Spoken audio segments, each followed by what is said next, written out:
नमस्कार दोस्तों, कैसे हैं आप सभी। उम्मीद करता हूं कि आप सब बहुत अच्छे होंगे, पढ़ रहे होंगे। इसी तरह से पढ़ते रहिए, मेहनत करते रहिए। मेरी ईश्वर से प्रार्थना है कि आप सबका सिलेक्शन हो। क्या है दोस्तों, हर दिन की तरह हर टॉपिक को हमने सेलेक्ट किया है और उन सेलेक्टिव टॉपिक में से हिंदी के यानी कि सामान्य हिंदी के अंतर्गत एक महत्वपूर्ण टॉपिक होता है भाषा। और भाषा से संबंधित महत्वपूर्ण प्रश्नों को मैं लेकर आया हूँ, जिससे कि आपका सिलेक्शन न रुकने पाए दोस्तों, क्योंकि हर कॉम्पिटिटिव एग्जाम में इससे कुछ ना कुछ प्रश्न जरूर पूछे जाते हैं। किसी में 5 प्रश्न पूछे जाते हैं तो किसी में 4 प्रश्न, पर इससे प्रश्न जरूर आता है दोस्तों।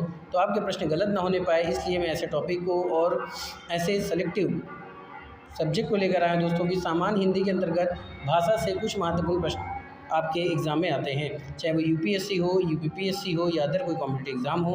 क्या है दोस्तों, चैनल से जुड़िए और लोगों को भी जोड़ने का प्रयास कीजिए, क्योंकि द सक्सेस पॉइंट @ ही एक ऐसा प्लेटफॉर्म है जहाँ पे आप हर दिन महत्वपूर्ण प्रश्नों को प्राप्त करते हैं, जो कि आपको एग्ज़ाम में आपका सिलेक्शन करवा सकता है दोस्तों। क्योंकि हमारी जो वीडियो बनाई जाती है वो ऐसी कॉमन वीडियो बनाई जाती है जिससे कोई भी बच्चा पढ़कर हर एग्ज़ाम क्वालिफाई कर सकता है, क्रैक कर सकता है। तो शुरू करने से बड़ी गुजारिश है कि वीडियो को ज़्यादा से ज़्यादा शेयर कर दीजिए, लाइक कर दीजिए। वीडियो आपको कैसी लगती है कमेंट में ज़रूर बताएं दोस्तों। चैनल को सब्सक्राइब कीजिए ताकि कोई भी नोटिफिकेशन आपको मिले दोस्तों।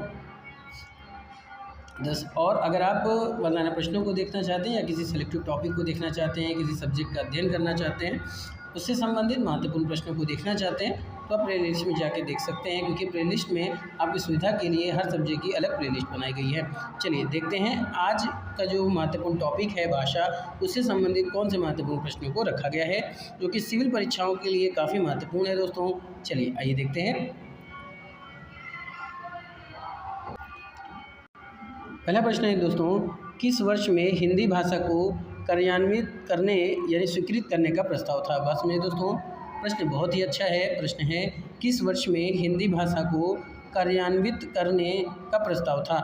आपका विकल्प है 14 सितंबर 1949, 14 सितंबर 1950, 14 सितंबर 1960, 14 सितंबर 1964। तो प्रश्नों को अच्छे से पढ़ते हुए विकल्पों पर जरूर ध्यान दीजिएगा दोस्तों, गलत करने से पहले, क्योंकि एक छोटी सी गलती आपका आंसर गलत करवा सकता है। तो किस वर्ष में हिंदी भाषा को कार्यान्वित यानी स्वीकृत करने का प्रस्ताव था। फटाफट से उत्तर दीजिए पाए दोस्तों, बहुत ही अच्छा प्रश्न है और ये प्रश्न आपके लिए इम्पोर्टेंट हो सकता है। तो किस वर्ष में हिंदी भाषा को कार्यान्वित करने का प्रस्ताव था। आपके विकल्प क्या हैं, 14 सितंबर 1949, 14 सितंबर 1950, 14 सितंबर 1960 और 14 सितंबर 1964। तो प्रश्न को देखिए दोस्तों और उत्तर लगाने का फटाफट से प्रयास कीजिए।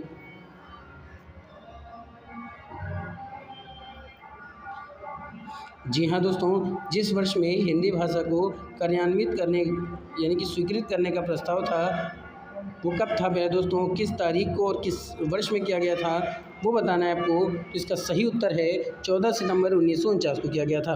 कब किया गया था दोस्तों, 14 सितंबर 1949 को किया गया था।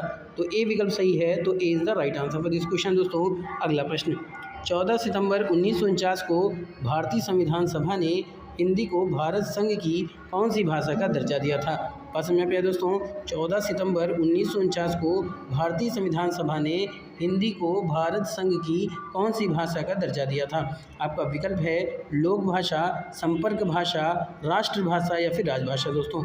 फटाफट से प्रश्नों को देखिए और उत्तर लगाने का प्रयास कीजिएगा, क्योंकि ये प्रश्न काफ़ी इंपॉर्टेंट होने वाला है कि 14 सितंबर 1949 को भारतीय संविधान सभा ने हिंदी को भारत संघ की कौन सी भाषा का दर्जा दिया था।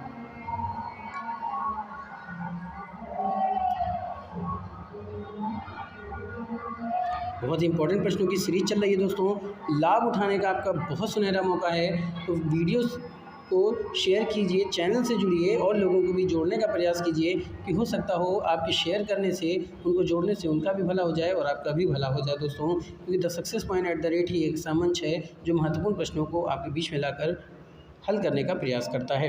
तो 14 सितंबर 1949 को भारतीय संविधान सभा ने हिंदी को भारत संघ की कौन सी भाषा का दर्जा दिया था। तो इसका सही विकल्प है दोस्तों राजभाषा। क्या हो जाएगा, 14 सितंबर 1949 को भारतीय संविधान सभा ने हिंदी को राजभाषा, कौन सी भाषा, राजभाषा का दर्जा दिया था। तो डी विकल्प में है, तो D is the right answer for this question. पर दोस्तों अगले प्रश्न की तरफ चलते हैं।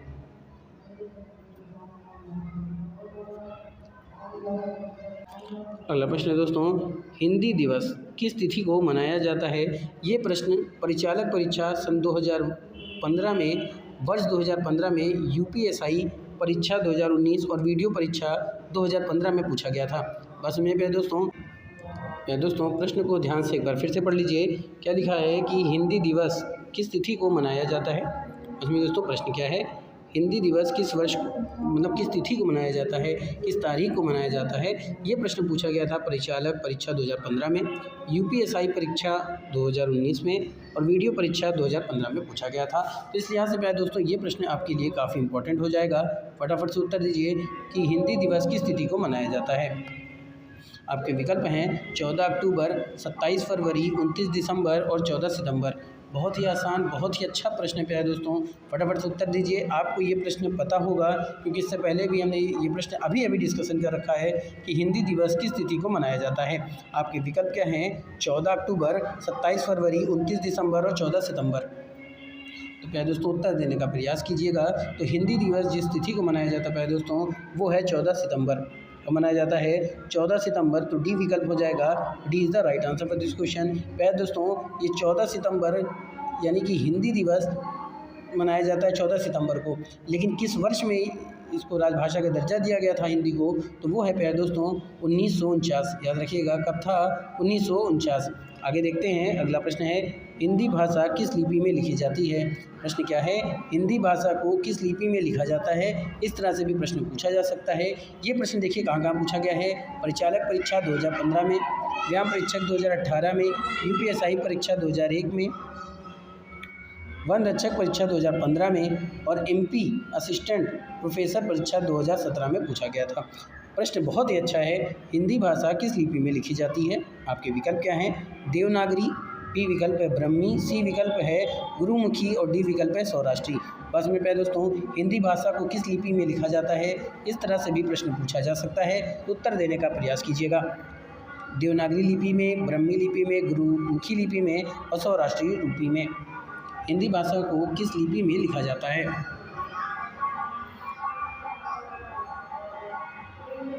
प्यारे दोस्तों हिंदी भाषा को जिस रूप में लिखा जाता है वो है देवनागरी लिपि में। किस भाषा में लिखा जाता है?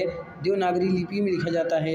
ये प्रश्न आपके लिए मोस्ट इंपॉर्टेंट हो जाएगा दोस्तों, बहुत ही प्रश्न महत्वपूर्ण है। चलिए आगे प्रश्न की तरफ चलते हैं।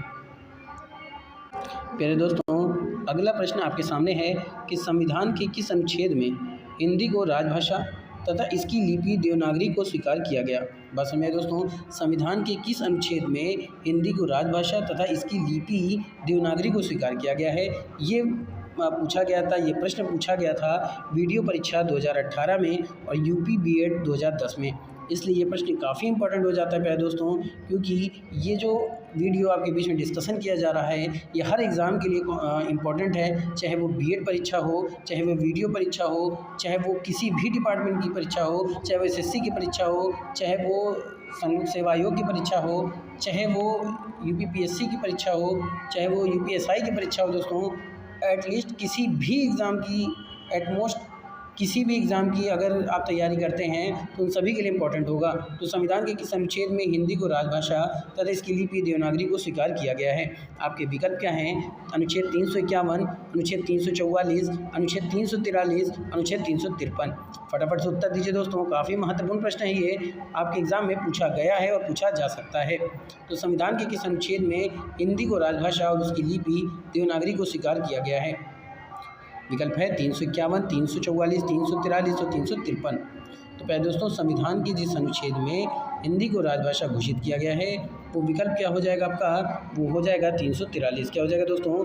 343, यानी कि अनुच्छेद 343 में हिंदी को राजभाषा और इसकी लिपि देवनागरी को स्वीकार किया गया है। अगला प्रश्न क्या है कि संविधान के अनुच्छेद 344 ए के अनुपालन में, यानी कि ए के पालन करने में भारत के राष्ट्रपति ने राजभाषा आयोग का गठन किया था। बात क्लियर हो रही है? ध्यान समझिएगा। संविधान के अनुच्छेद 344 ए के अनुपालन में भारत के राष्ट्रपति ने राजभाषा आयोग का गठन किया था। ये परीक्षा यानी ये प्रश्न पूछा गया था यूपी बीएड परीक्षा 2011 में। दोस्तों प्रश्न काफ़ी इंपॉर्टेंट है। आपके विकल्प हैं 1955, 1960, 1965 और 1970। उत्तर देने का प्रयास कीजिए दोस्तों। अगर अभी तक आपने चैनल को सब्सक्राइब नहीं किया है तो चैनल को सब्सक्राइब कर दीजिए, बेल आइकन ऑन कर दीजिए ताकि नोटिफिकेशन मिलती रहे। तो संविधान के अनुच्छेद 344(a) के अनुपालन में भारत के राष्ट्रपति ने राजभाषा आयोग का गठन कब किया था? तो ये किया था प्यारे दोस्तों 1955 में। कब किया था दोस्तों? 1955 में किया था। तो ए विकल्प आपके सही हो जाएंगे और ये प्रश्न भी काफ़ी इम्पोर्टेंट होने वाला है। अगला प्रश्न है दोस्तों, हिंदी की आदि जननी क्या है? प्रश्न क्या है? हिंदी की आदि जननी क्या है? ये प्रश्न पूछा गया था वीडियो की परीक्षा सन 2015 में दोस्तों। आपको उत्तर देना है हिंदी की आदि जननी क्या है दोस्तों। प्रश्न काफ़ी इंपॉर्टेंट है, प्रश्न को समझिए, विकल्प को देखिए तब उत्तर दीजिए। क्योंकि हिंदी की आदि जननी क्या है, हिंदी कहाँ से जननी है, कहाँ से जन्मी है? ए विकल्प क्या है? अपभ्रंश से। बी विकल्प है संस्कृत से। सी विकल्प है प्राकृत से और डी विकल्प है पाली से। बहुत ही अच्छा प्रश्न है दोस्तों, हिंदी की आदि जननी क्या है? ये प्रश्न आपके यूपीपीएससी के लिए भी इम्पोर्टेंट हो सकता है कि हिंदी की आदि जननी क्या है। विकल्प क्या है? अपभ्रंश, संस्कृत, प्राकृत और पाली।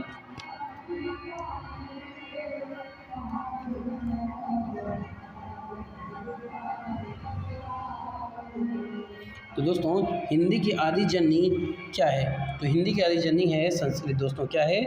संस्कृत भाषा है, यानी बी विकल्प सही हो जाएगा। तो B is the right answer for this question. अगला प्रश्न क्या है? लिपि की आवश्यकता होती है। ये जूनियर इंजीनियर परीक्षा 2016 में पूछा गया था दोस्तों। बहुत ही अच्छा प्रश्न है। लिपि की आवश्यकता होती है, यानी कि आपको क्या बताना है कि लिपि की जो ज़रूरत होती है वो कब होती है? भाषा के संकेत में, भाषा बोलने में, भाषा लिखने में या फिर तीनों में? लिपि की आवश्यकता कब पड़ती है दोस्तों? प्रश्न आपके सामने है, फटाफट से उत्तर देने का प्रयास कीजिएगा कि लिपि की आवश्यकता कब होती है।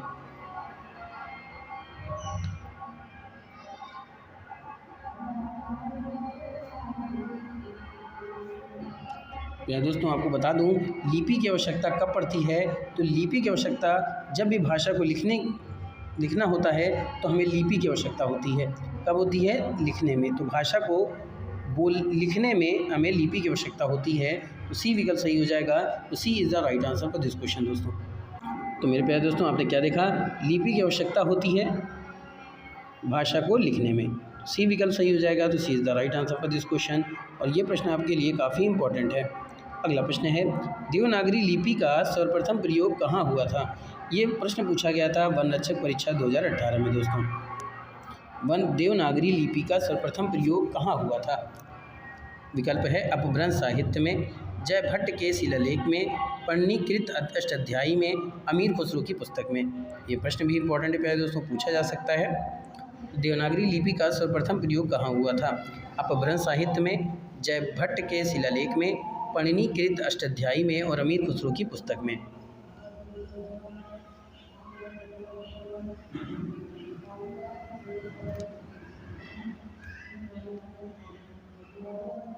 बहुत ही अच्छा प्रश्न है दोस्तों, उत्तर देने का प्रयास कीजिएगा।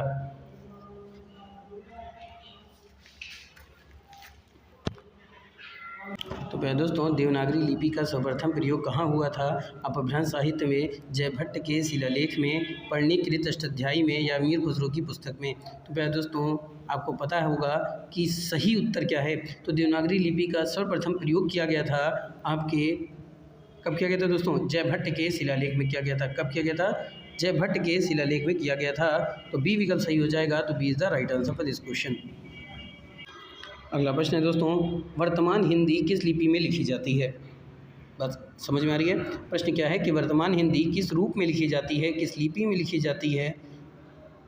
ये केंद्रीय विद्यालय पीजीटी परीक्षा 2017 में पूछा गया प्रश्न है। ए विकल्प है पाली भाषा में, बी विकल्प है खरोष्टी लिपि में, सी विकल्प है मंदारिन लिपि में या फिर डी विकल्प है देवनागरी लिपि में। वर्तमान हिंदी किस लिपि में लिखी जाती है? लिपि यानी पाली, खरोष्टी, मंदारिन और देवनागरी।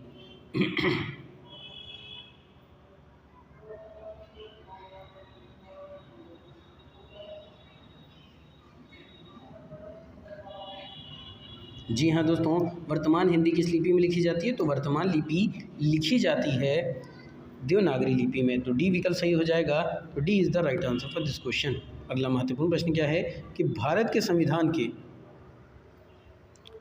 हिंदी को भारत की राजभाषा बताया गया। बस मेरे दोस्तों, प्रश्न ऐसे है कि भारत के संविधान के किस अनुच्छेद में हिंदी को भारत की राजभाषा बताया गया है। ये प्रश्न पूछा गया था UPPCL ARO में, यानी कि Uttar Pradesh public service commission का जो परीक्षा होती है सहायक समीक्षा अधिकारी की, यानी ARO परीक्षा 2019। ये पूछा गया प्रश्न है कि भारत के संविधान के किस अनुच्छेद में हिंदी को भारत की राजभाषा बताया गया है। विकल्प क्या है? अनुच्छेद 132, अनुच्छेद 13, अनुच्छेद 343 का 1, अनुच्छेद 272 का 1। बड़ा ही महत्वपूर्ण प्रश्न है प्यारे दोस्तों। ऐसे ही महत्वपूर्ण प्रश्नों को प्राप्त करने के लिए द सक्सेस पॉइंट @ से जुड़े रहिए, चैनल को आगे बढ़ाइए, सपोर्ट कीजिए, अपना प्यार बनाइए दोस्तों, क्योंकि ऐसे ही महत्वपूर्ण प्रश्न आपको मिलते रहेंगे। तो भारत के संविधान के किस अनुच्छेद में हिंदी को भारत की राजभाषा बताया गया है? तो जिस अनुच्छेद में हिंदी को भारत की राजभाषा बताया गया दोस्तों, वो अनुच्छेद कौन सा है? तो वह अनुच्छेद है प्यारे दोस्तों अनुच्छेद 343 का 1। क्या है?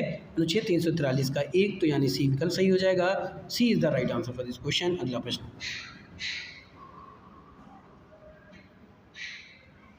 अगला प्रश्न क्या है दोस्तों कि हिंदी भाषा की उत्तराधिकारणी है, यानी हिंदी किस भाषा की उत्तराधिकारणी है। ये प्रश्न पूछा गया था UPSI परीक्षा 2016 में दोस्तों। प्रश्न क्या है? हिंदी किस भाषा की उत्तराधिकारणी है। बस में दोस्तों, हिंदी किस भाषा की उत्तराधिकारणी है, ये बहुत ही महत्वपूर्ण प्रश्न है। उत्तर दीजिए दोस्तों। आपके विकल्प हैं ब्रज, बी विकल्प है देवनागरी, सी विकल्प है संस्कृत और डी विकल्प है अवधी। फटाफट से उत्तर दीजिए दोस्तों, बहुत ही आसान उत्तर है इसका कि हिंदी किस भाषा की उत्तराधिकारणी है।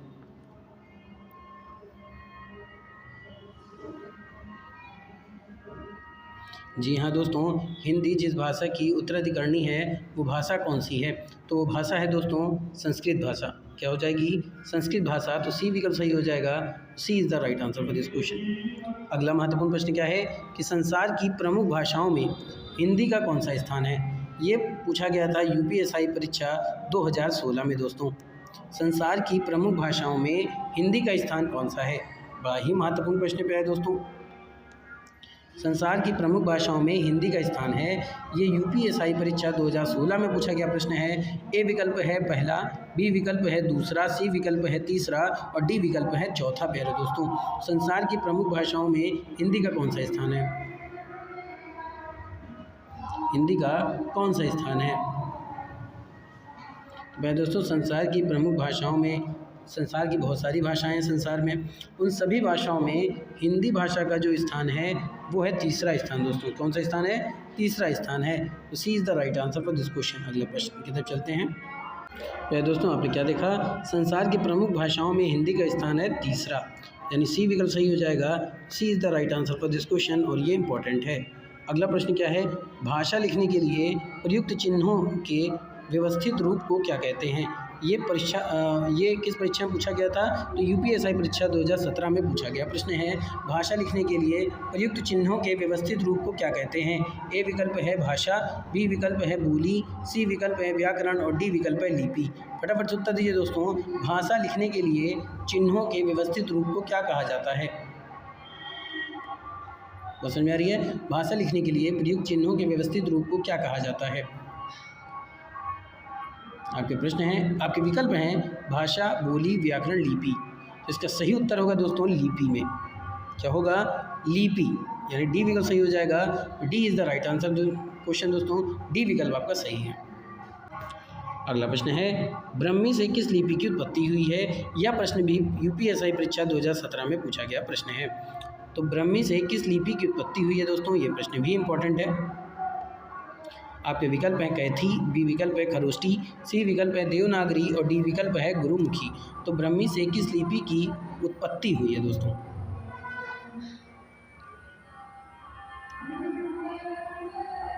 तो ब्रह्मी से जिस लिपि की उत्पत्ति हुई दोस्तों वो है देवनागरी लिपि की। क्या हो जाएगा? देवनागरी लिपि, यानी सी विकल्प सही हो जाएगा। तो C is the right answer for this question. अगला प्रश्न, हिंदी को विकास प्रदान करने वाली भाषा कौन सी है।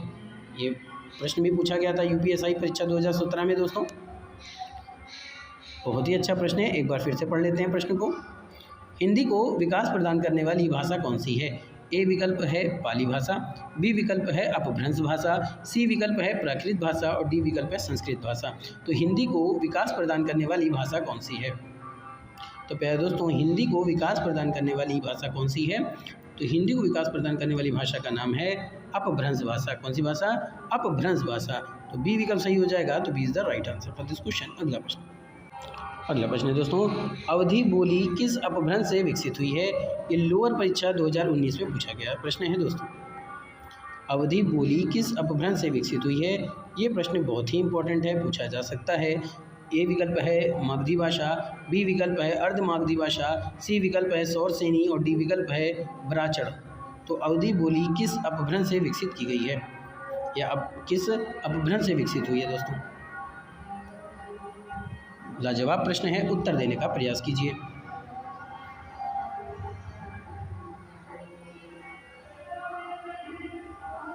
जी हाँ दोस्तों, अवधि बोली किस अपभ्रंश से विकसित हुई है? तो ये जिस अपभ्रंश से विकसित हुई उसका नाम है अर्धमागधी। क्या है? अर्धमागधी। तो बी विकल्प सही हो जाएगा। तो B is the right answer for this question. अगला प्रश्न, हिंदी की मूल उत्पत्ति किससे मानी गई है? ये भी लोअर परीक्षा 2019 में पूछा गया प्रश्न है दोस्तों। फटाफट से प्रश्न को देखिए, उत्तर देने का प्रयास कीजिएगा कि हिंदी की मूल उत्पत्ति किससे मानी गई है। विकल्प क्या है? खस अपभ्रंश, अर्धमागधी अपभ्रंश, सौरसेनी अपभ्रंश और डी विकल्प है मागधी अपभ्रंश। हिंदी की मूल उत्पत्ति किससे मानी गई है?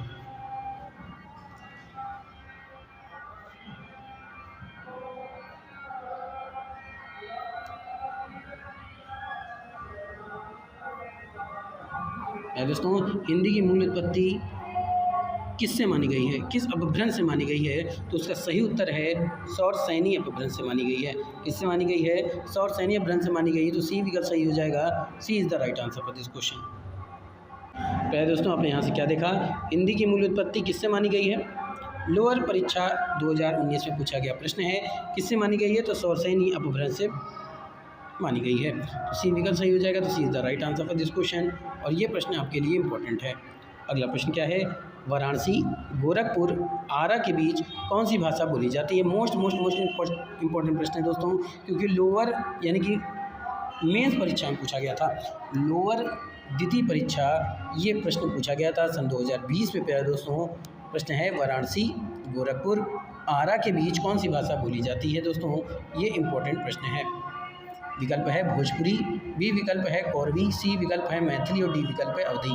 प्यारे दोस्तों, वीडियो को आगे बढ़ाने से पहले मैं आपसे एक चीज़ और बताना चाहूँगा। आप अगर किसी भी डिपार्टमेंट की तैयारी करते हैं, TGT, PGT, CTET, super TET और यूपीएससी, बीपीएससी या अदर कोई भी कॉम्पिटेटिव एग्जाम, तो उन सब के लिए इंपॉर्टेंट है। तो वाराणसी, गोरखपुर, आरा के मध्य कौन सी भाषा बोली जाती है? तो ये भाषा बोली जाती है प्यारे दोस्तों भोजपुरी। कौन सी भाषा बोली जाती है? भोजपुरी बोली जाती है। तो ए विकल्प सही हो जाएगा। तो A is the right answer for this question. अगले प्रश्न की तरफ चलते हैं। अगला प्रश्न क्या है दोस्तों कि बोली का क्षेत्र जब थोड़ा विकसित हो जाता है और उसमें साहित्य की रचना होने पर वह क्या बन जाती है? यानी कि बोली का क्षेत्र जब बहुत बड़ा हो जाता है, विकसित हो जाता है और उसमें साहित्य की रचना होने लगती है तो क्या बन जाती है? ये मंडी परिषद परीक्षा 2019 में पूछा गया प्रश्न है। आपके विकल्प हैं क्षेत्रीय रूप, लिपि, उपभाषा और डी विकल्प है ब्रजभाषा।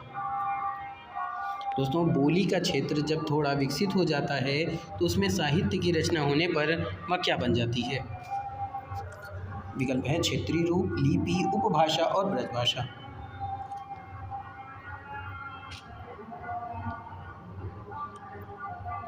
भाषा से संबंधित महत्वपूर्ण प्रश्नों पे हमारा डिस्कशन चल रहा है। फटाफट से वीडियो को शेयर कर दीजिए, लाइक कर दीजिए, क्योंकि वीडियो फ्री ऑफ कॉस्ट है दोस्तों। आपका भी भला होगा और सबका भी भला होगा। जैसे बूंद बूंद से सागर बढ़ता है, कि उसी तरह अगर अभी तक से आप प्रयासों में जुट जाएंगे तो सफलता निश्चित ही आपको मिलेगी। तो बोली का जब क्षेत्र बढ़ जाता है और वो विकसित हो जाता है और उसमें साहित्य की रचना होने लग जाती है तो क्या बन जाती है? तो वो बन जाती है दोस्तों उपभाषा। क्या बन जाती है? उपभाषा बन जाती है। C is the right answer for this question दोस्तों। अगला प्रश्न, बुंदेली का क्षेत्र है, ये कनिष्ठ सहायक परीक्षा 2019 में पूछा गया प्रश्न है। प्रश्न है बुंदेली का क्षेत्र है। ए विकल्प है आगरा, मथुरा, भरतपुर, बी विकल्प है पानीपत, सोनीपत, कुरुक्षेत्र, सी विकल्प है जयपुर, अजमेर, जोधपुर, डी विकल्प है झांसी, जालौन और दतिया। तो दोस्तों आपको बता दूं, बुंदेली का जो क्षेत्र है वो किन किन क्षेत्रों के बीच में आता है, वो उत्तर देना है आपको। तो वो आता है झांसी, जालौन और दंतिया के बीच, यानी डी विकल्प सही हो जाएगा। तो D is the right answer for this question. अगला प्रश्न है दोस्तों, जिस भाषा का अनुवाद किया जाता है उसे कहते हैं, ये प्रश्न पूछा गया है कनिष्ठ सहायक परीक्षा 2019 में। जिस भाषा का अनुवाद किया जाता है उसे क्या कहते हैं? आपका विकल्प है मानक भाषा, बी विकल्प है लक्ष्य भाषा, सी विकल्प है माध्यम भाषा, डी विकल्प है स्रोत भाषा। तो जिस भाषा का अनुवाद किया जाता है उसे क्या कहते हैं? बहुत ही अच्छा प्रश्न है दोस्तों। जिस भाषा का अनुवाद किया जाता है उसे क्या कहते हैं? एक बार विकल्प फिर से सुन लीजिए, मानक भाषा, लक्ष्य भाषा, माध्यम भाषा और स्रोत भाषा।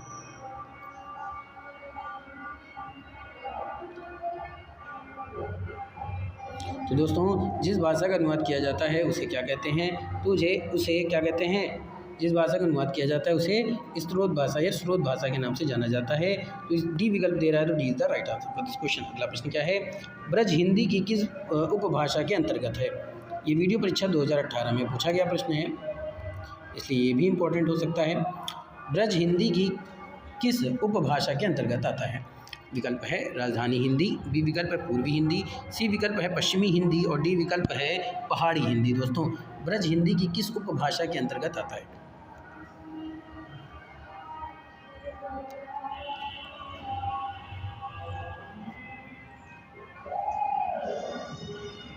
तो दोस्तों ब्रज हिंदी की जिस उपभाषा के अंतर्गत आता है, आपका विकल्प है राजधानी हिंदी, पूर्वी हिंदी, पश्चिमी हिंदी या फिर पहाड़ी हिंदी। बहुत बार प्रश्न पूछा गया है दोस्तों, ये तो वीडियो परीक्षा 2018 में पूछा गया, इसलिए मैंने लिख दिया, क्योंकि ये प्रश्न कई बार पूछा गया है। ब्रज हिंदी की किस उपभाषा के अंतर्गत आता है?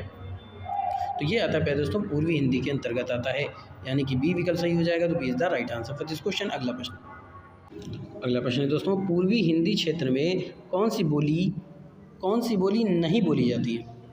प्रश्न ध्यान से सुनिएगा दोस्तों, आज का लास्ट प्रश्न है ये और इम्पोर्टेंट प्रश्न है।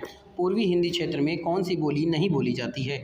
ए विकल्प है बघेली, बी विकल्प है अवधी, सी विकल्प है छत्तीसगढ़ी और डी विकल्प है जयपुरी। दोस्तों पूर्वी हिंदी क्षेत्र में कौन सी बोली नहीं बोली जाती है?